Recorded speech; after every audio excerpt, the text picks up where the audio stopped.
Samajwadi party और India गठबंधन के हमारे प्रत्याशी नारायण दास अहिरवार जी और मैं बहुत सारे हमारे समाजवादी पार्टी के नेता जिनके मैं नाम नहीं ले पा रहा हूं, सभी हमारी पार्टी के वरिष्ठ नेता इस चुनावी जनसभा में उपस्थित, सभी हमारे किसान भाई, बड़ी संख्या में हमारे नौजवान साथी, पत्रकार बंधु और माताएं बहनें, मैं सबसे पहले यहां पर इस सभा में उपस्थित आप सबका बहुत बहुत धन्यवाद और आभार प्रकट करना चाहता हूं। मैं देख रहा हूं कार्यक्रम में जहां पंडाल में कुछ छाया है, लेकिन गर्मी और उमस है, लेकिन हमारे बाईं तरफ और पीछे की तरफ पंडाल और पंडाल के बाहर भी और दाईं तरफ और जहां से मैं चल के आया हूं, जो पीछे पंडाल और हेलीकॉप्टर और आसपास लोग हैं,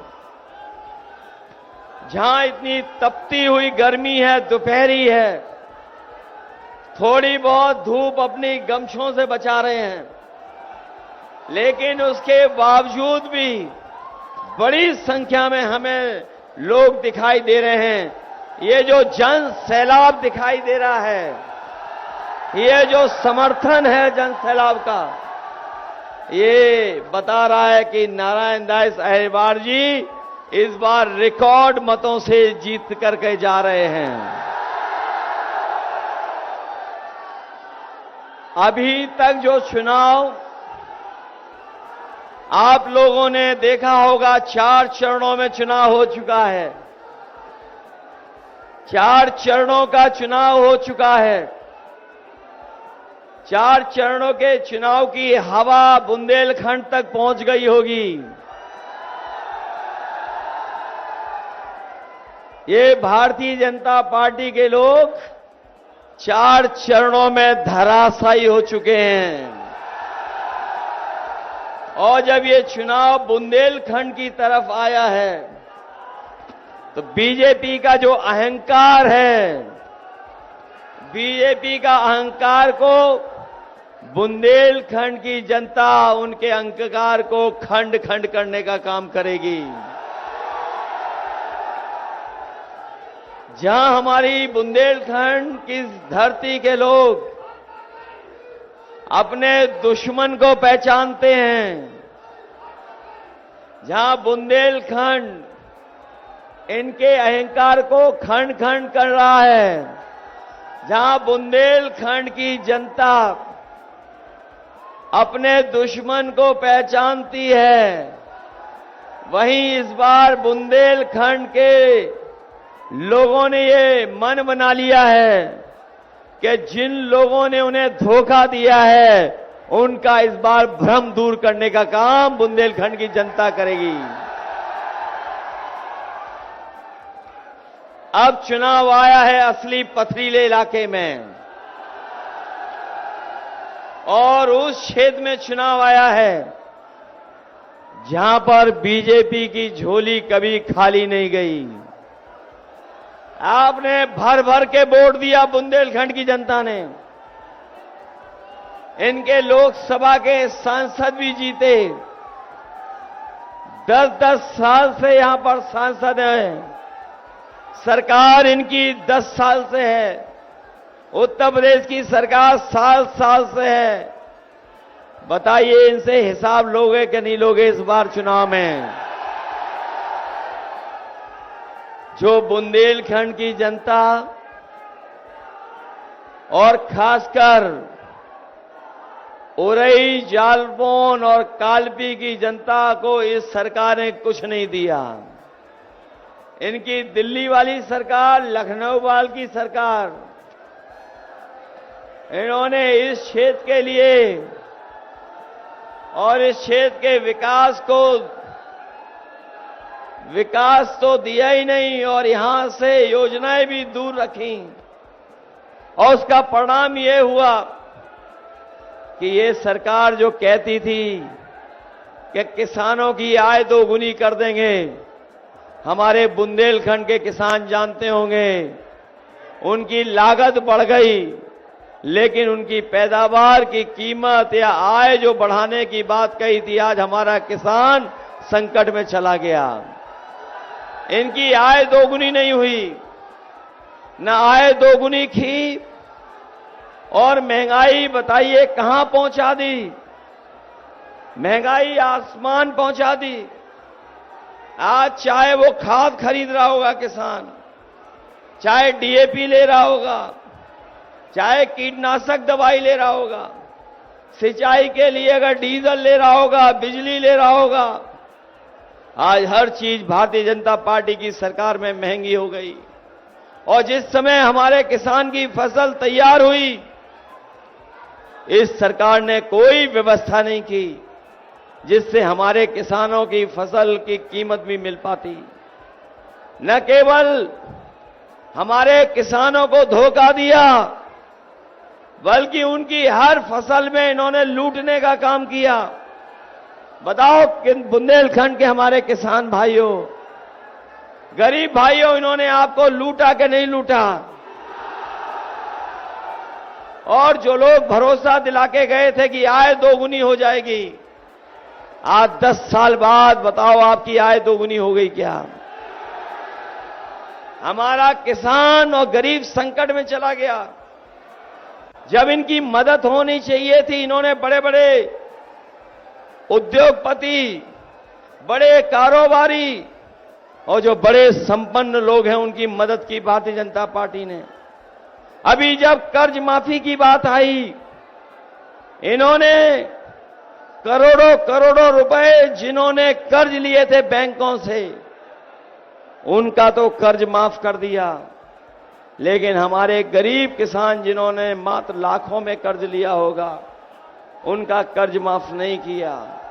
और जिस समय कर्ज माफी का फैसला लिया इन्होंने, उस समय तय किया कि जिनका 5 करोड़ से ऊपर बैंकों का कर्ज है, उनका कर्ज माफ होगा। इन्होंने हमारे गरीब और किसानों को धोखा दिया।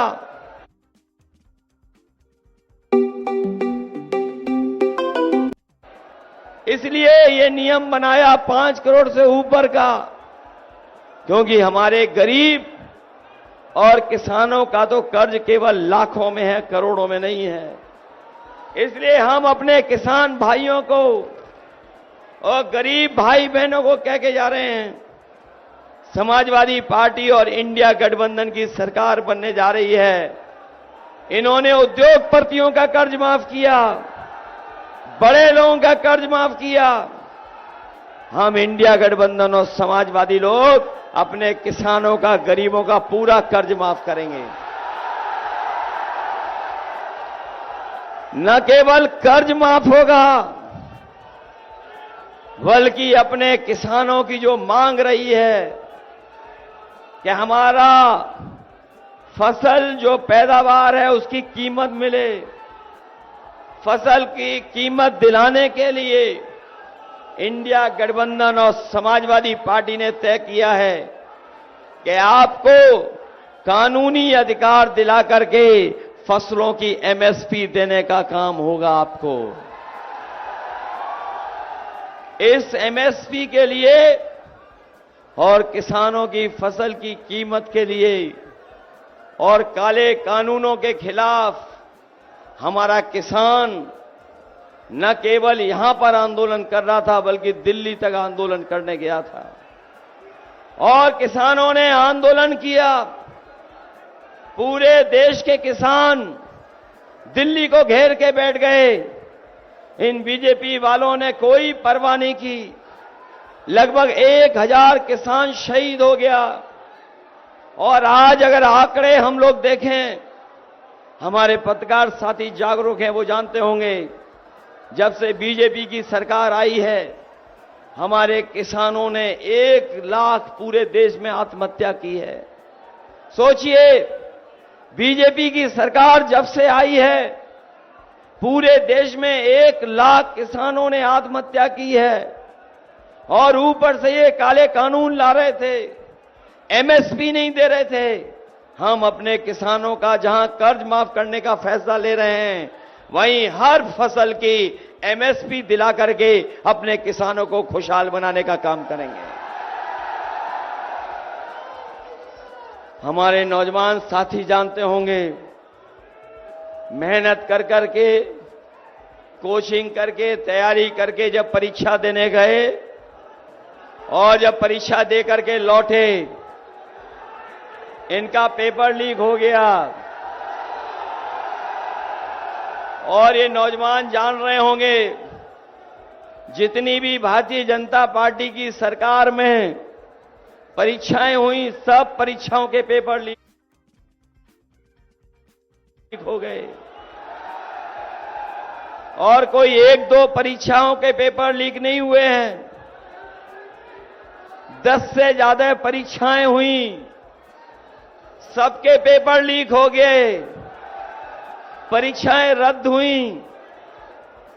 और न केवल परीक्षाएं रद्द हुई, हमारे नौजवान ये भी जानते होंगे कि हमारे गांव के नौजवान जो तैयारी करते थे फौज की भर्ती के लिए,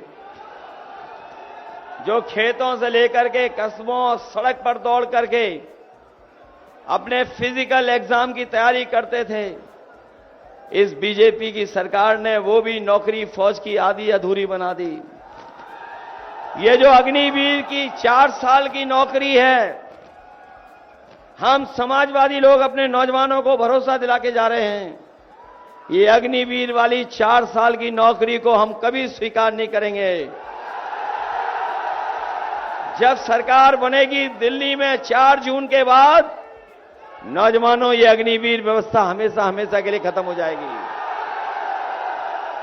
ये अग्निवीर व्यवस्था इसलिए लाए थे, अग्निवीर व्यवस्था इसलिए लाए थे क्योंकि इसमें गांव, गरीब और किसान के परिवार के बेटे नौकरी पा जाते थे। नौकरी पाकर के उनके घर परिवार के लोगों का आर्थिक, सामाजिक स्तर बेहतर हो जाता था, उन्हें सम्मान मिलने लगता था, उनके परिवार की अगली पीढ़ी नौकरी और पढ़ाई करके आगे बढ़ जाती थी।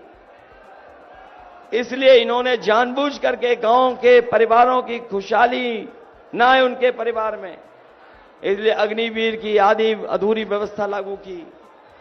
अग्निवीर व्यवस्था में अगर कोई हमारा नौजवान शहीद भी हो गया तो उसको शहीद का सम्मान भी नहीं मिलेगा, न उसे पेंशन मिलेगी, न कोई सुविधा मिलेगी, और न ही वो उनका पार्थिव शरीर, कभी जो नेताजी ने फैसला लिया था कि अगर कोई भी हमारा जवान सीमा पर शहीद हो जाएगा तो उसका पार्थिव शरीर अंतिम दर्शन के लिए उनके घर परिवार के बीच में लाया जाएगा, वो भी सम्मान अग्निवीर को नहीं मिलेगा।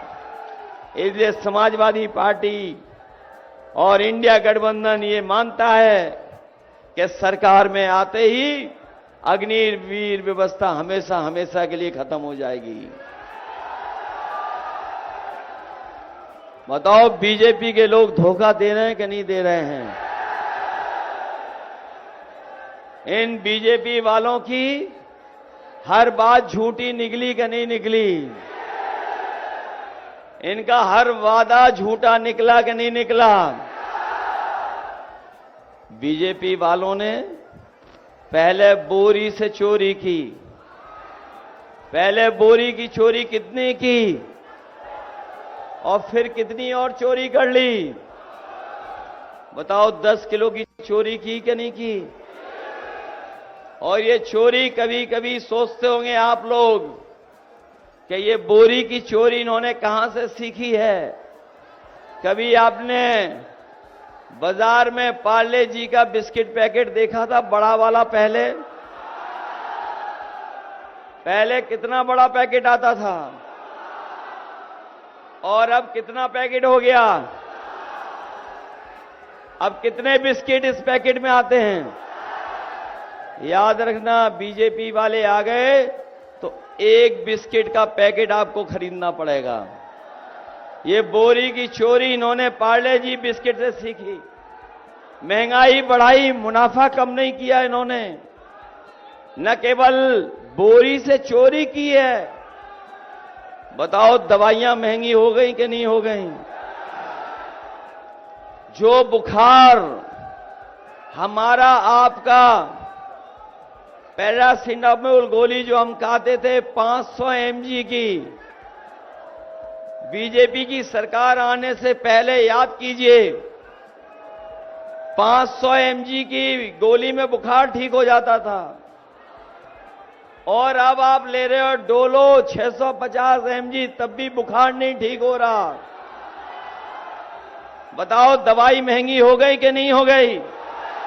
बताओ पत्रकार साथी, पहले कितने का पैरासिटामोल आता था? 500 mg। अब कितना mg आ रहा है? 650। कीमत बढ़ गई, दवाई में मात्रा बढ़ गई, लेकिन बुखार ठीक नहीं हो रहा। बताओ पेट के दर्द की गोली और दवाई और जो पाउच आता था महंगा हो गया कि नहीं हो गया? डीजल कितना महंगा हो गया? और हमारे नौजवान जानते होंगे कि जब पहले मोटरसाइकिल खरीदते थे तो बताओ मोटरसाइकिल कितने रुपए की आती थी, और आज मोटरसाइकिल कितने रुपए की आ रही है? हो गई 1 लाख से ऊपर के नहीं हो गई? और जो लोग बड़ी बड़ी गाड़ियां खरीदते होंगे, करोड़ों रुपए में गाड़ी पहुंच गई। ये महंगाई और मुनाफा कमा रही हैं लोग। ये बीजेपी वालों ने हमें और आपको सबको वैक्सीन लगवा दी कि नहीं लगवा दी? और अब रिपोर्ट आई है कि जिन्होंने वैक्सीन लगवाई है उनको हार्ट अटैक जल्दी हो रहा है, बीमारियां हो रही हैं उन्हें। और ये जो हमारे खाकी वर्दी पहने लोग हैं, इनको तो जबरदस्ती लगवा दी।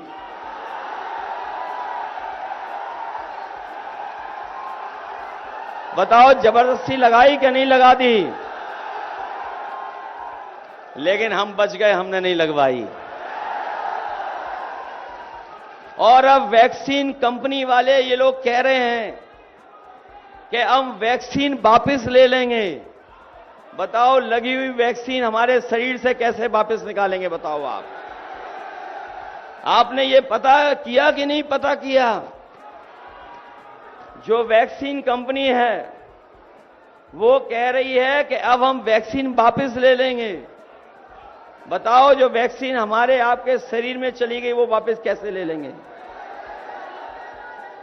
और जो वैक्सीन जिसने लगवाई, जिससे ली इन्होंने बीजेपी के लोगों ने, बताओ उससे पैसा वसूल लिया कि नहीं वसूला? और ये जो इलेक्टोरल बॉन्ड हैं, इसमें बीजेपी ने जो भ्रष्टाचार किया है, बड़ी बड़ी कंपनियों से पैसा वसूल लिया इन्होंने। बताओ पैसा वसूला कि नहीं वसूला? और जब से इलेक्टोरल बॉन्ड की जानकारी सबको हो गई है, बीजेपी वालों का बैंड बज गया, इनकी पोल खुल गई है। बताओ इलेक्टोरल बॉन्ड से जो इन्होंने गरीबों का पैसा कंपनियों से वसूला, चंदा के नहीं वसूला। अभी तो इलेक्टोरल बॉन्ड की पोल खुली है, अभी दान वाली पोल नहीं खुली है। अभी दान वाली भी पोल खुलेगी। अगर सबसे ज्यादा लूटने का काम किसी ने किया है तो भारतीय जनता पार्टी के लोगों ने किया है। और अब ये हमारी जान के पीछे तो पड़े ही थे, अब हमारे आपके बाबा साहब भीमराव अंबेडकर जी का दिया हुआ संविधान उसके भी पीछे पड़ गए। बताओ पीछे पड़ गए कि नहीं पड़ गए संविधान के पीछे? याद रखना, ये संविधान वो है जो हमें अधिकार दिलाता है, संविधान वो है जो हमें न्याय दिलाता है, संविधान बाबा साहब का हमारे आपके लिए संजीवनी है। इसलिए ये चुनाव न केवल हमारे आपके भविष्य का है, बल्कि ये चुनाव हमारे आने वाली पीढ़ी के भविष्य का भी चुनाव है। इसलिए बताओ, संविधान बचाओगे कि नहीं बचाओगे? संविधान बचाने के लिए सावधान रहोगे? ये बीजेपी वाले सोचते हैं कि नोट और खोट से चुनाव जीता जा सकता है। ये सोचते हैं वोट से नहीं, नोट से और खोट से चुनाव जीत सकते हैं। इसलिए आप लोग सावधान रहोगे चुनाव के दिन के लिए। अपने अपने बूथ की रक्षा करोगे कि नहीं करोगे? अभी कल के चुनाव में बूथ की रक्षा के लिए हमें भी सड़क पे आना पड़ गया। ये बीजेपी के लोग लूट रहे हैं, ये वोट को लूटना चाहते हैं। बताओ, इनके लूटने का भ्रम आप दूर कर दोगे कि नहीं कर दोगे? ये खाकी वर्दी वाले भाई लोग हमारे कभी कभी नाराज हो जाते हैं हम लोगों से। इन्हें नहीं पता है कि अभी तो बीजेपी वालों ने फौज की नौकरी 4 साल की है। ये बीजेपी वाले सरकार में आ गए तो ये जितने खाकी वाले दिखाई दे रहे हैं, इनकी नौकरी 3 साल की कर देगी।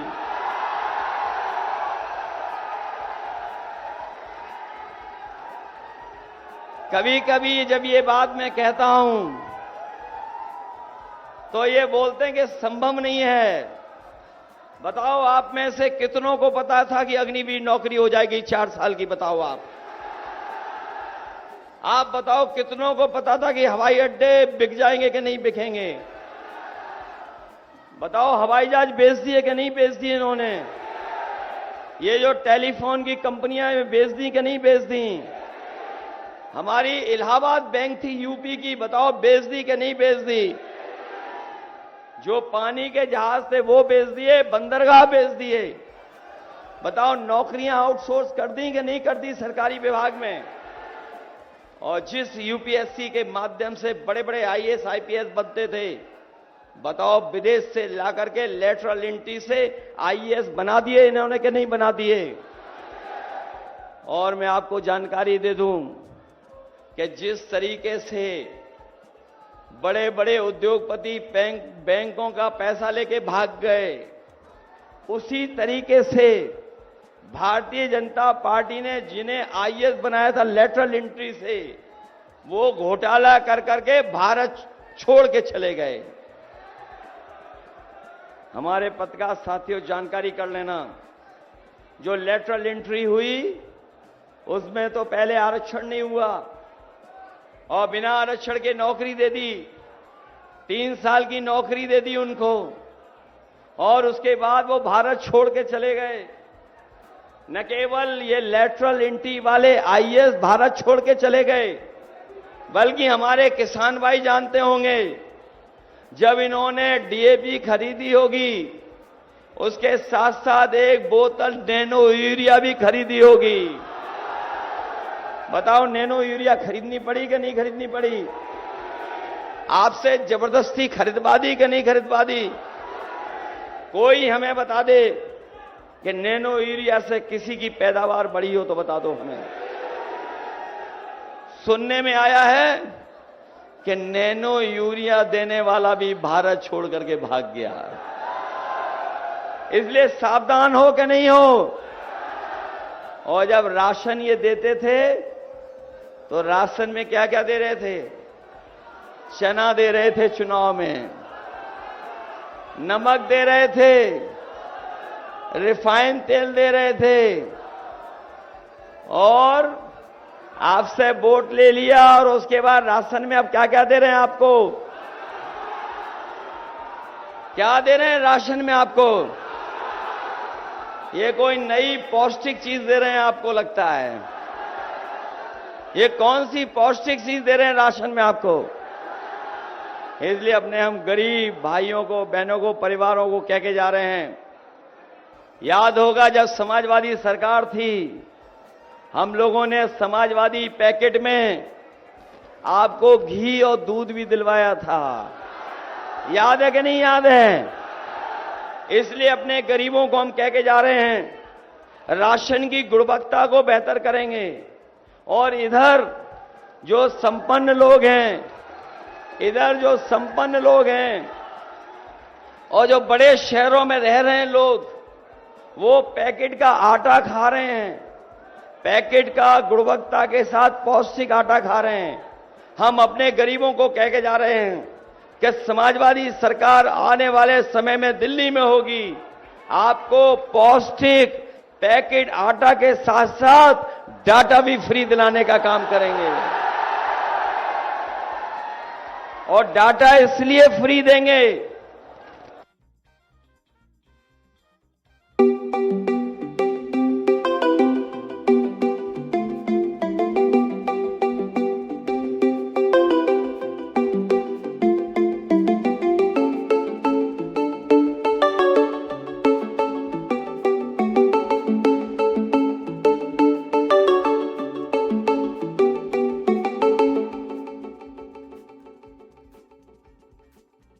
जब ये मोबाइल कंपनी आई थी, आपको अपना मोबाइल बेचने के लिए डाटा फ्री दे रहे थे। बताओ, डाटा का पैसा देना पड़ रहा कि नहीं देना पड़ रहा?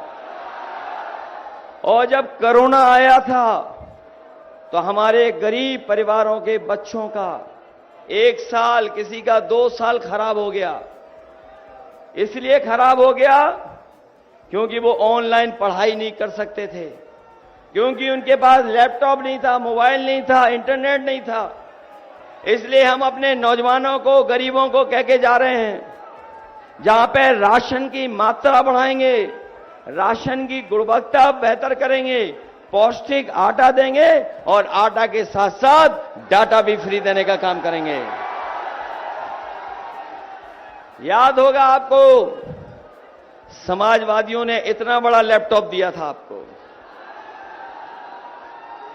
और जिसके घर में होगा उस समय जो मिला होगा वो आज भी चल रहा होगा, आज भी खराब नहीं हुआ होगा। हमारे लैपटॉप की नकल की इन्होंने, हम लोगों ने इतना बड़ा दिया, इन्होंने इतना छोटा कर दिया। हम लोगों ने अपनी नेताजी और अपनी तस्वीर लगाई, इन्होंने अपनी भी तस्वीर लगा दी। और इतना रद्दी दिया है कि नौजवान चलाते होंगे, उंगली घिसते रहते होंगे, वो चलता नहीं होगा। बताओ, रद्दी दिया कि नहीं दिया?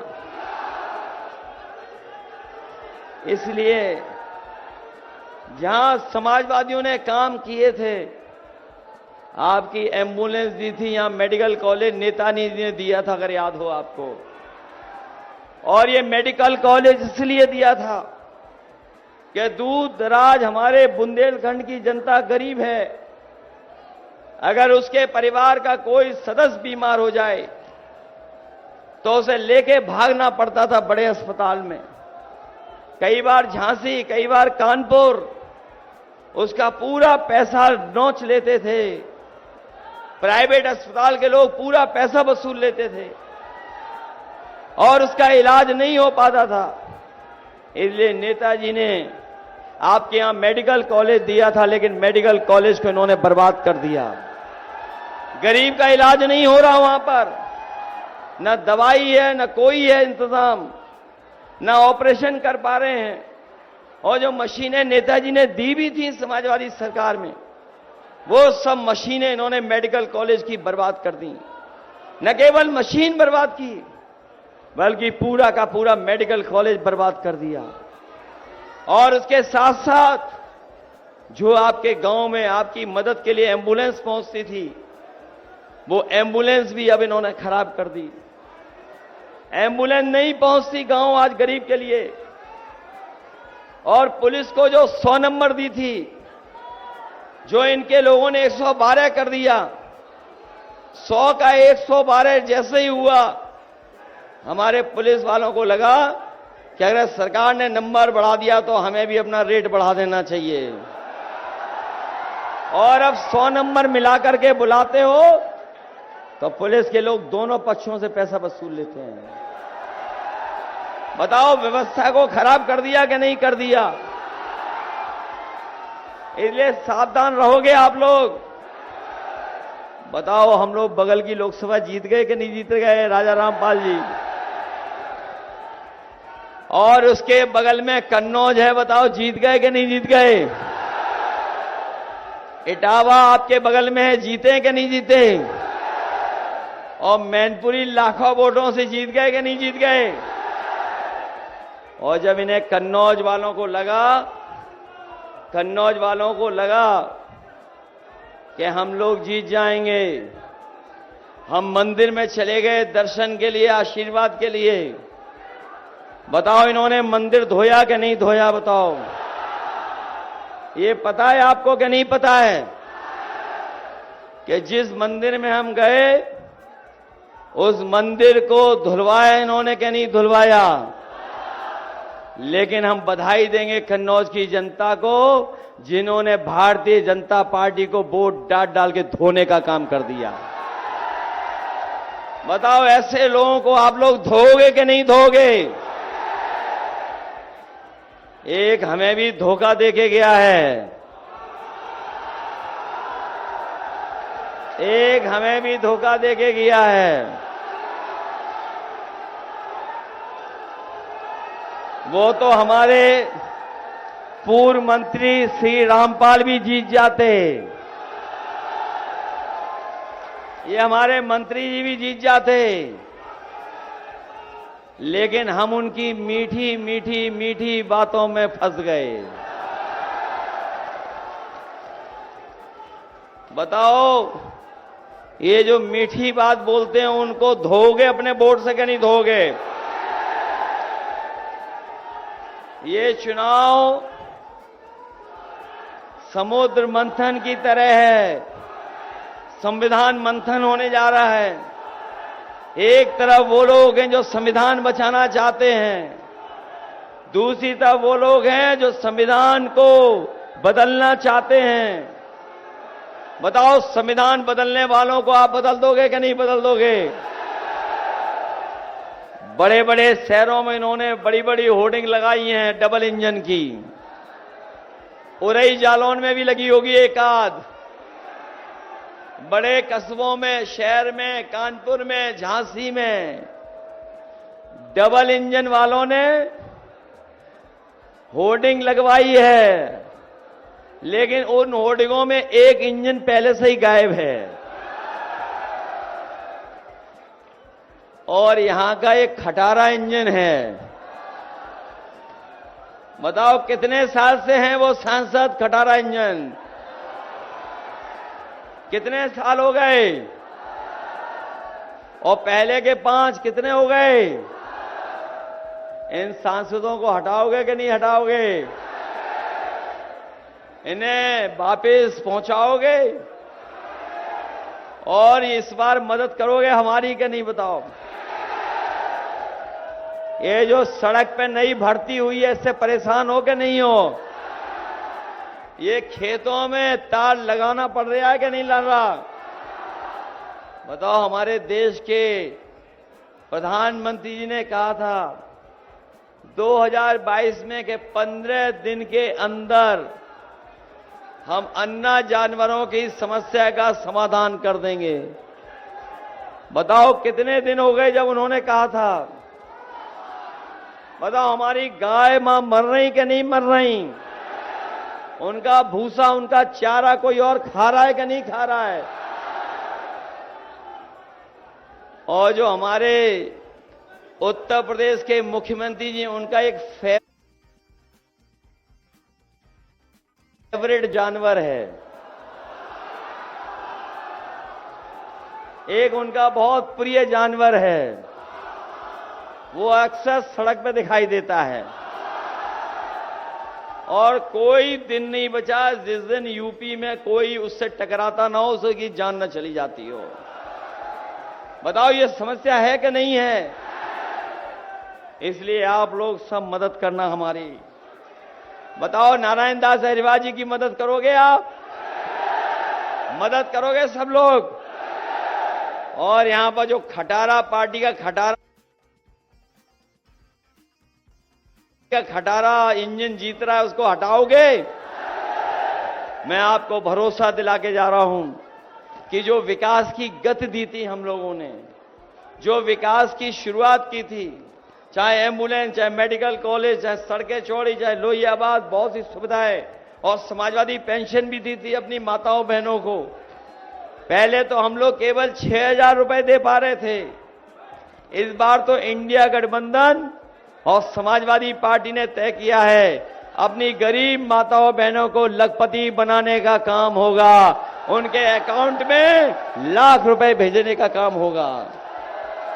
जहां बहनों की मदद होगी, वहीं नौजवानों को भरोसा दिला के जा रहे हैं कि जितनी सरकारी नौकरी हैं, सब नौकरी की भर्ती खोल करके और फौज की भर्ती को बढ़ा करके अपने नौजवानों को नौकरी और रोजगार दिलाने का काम होगा।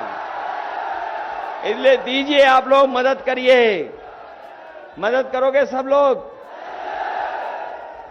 कहीं ऐसा तो नहीं सब हम उधर जीत जाएं, इधर हारना शुरू कर दें। घी याद है हमारा? घी दिया था हमने कभी।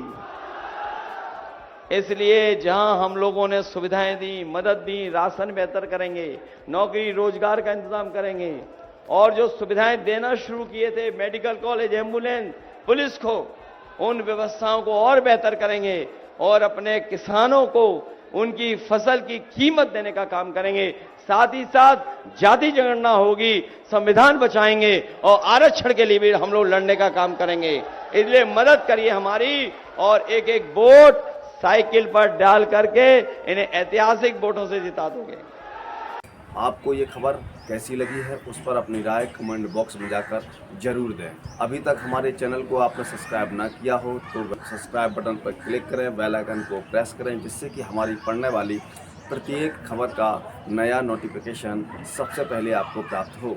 आपसे निवेदन है कि अभी तक हमको ज्वाइन ना किया हो तो ज्वाइन बटन पर क्लिक करके ज्वाइन कर सकते हैं।